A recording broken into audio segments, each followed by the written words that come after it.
Вкупно 236 главно микро и мали фирми од земјава покажале интерес за државна помош за раст и развој на својот бизнис.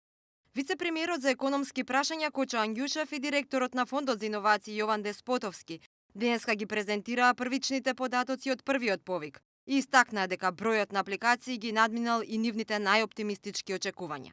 Ангјушев смета дека компаниите го препознале овој механизам корисен за нив и дека кај младите луѓе во Македонија се вратил ентузијазмот да инвестираат. Вкупната инвестиција на сите компании кои што аплицирале е 52 милиона евра, од кои што бараат 33 милиона евра помош од рамките на фондот или 63%, додека 37% или 19 милиона евра би биле нивна сопствена инвестиција.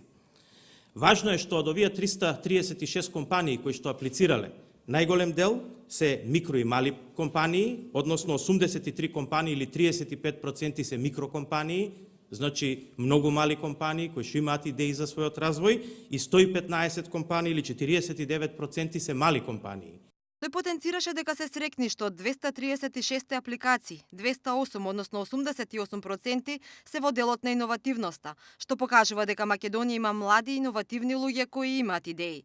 Директорот на фондот Деспотовски пак рече дека 92% од средствата кои компаниите ги побаруваат за поддршка на инвестиции се во делот на развојни иновации. Овие бројки ги надмина нашите најоптимистички очекувања и ќе направиме неколку споредби.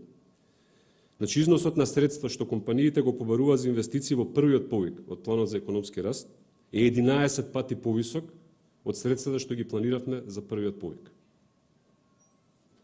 Односно 3,5 пати повисок од вкупниот буџет за планот за економски раст во рамките на третиот столб. Овие бројки покажуваат колкав е всушност апетитот на домашните компании за ваков тип на финансиска поддршка на економијата. Тој потенцираше дека за реализација на овие проекти компаниите планираат ангажирање на над 1300 лица, од кои 27% се нови вработувања, со просечна плата од околу 700 евра.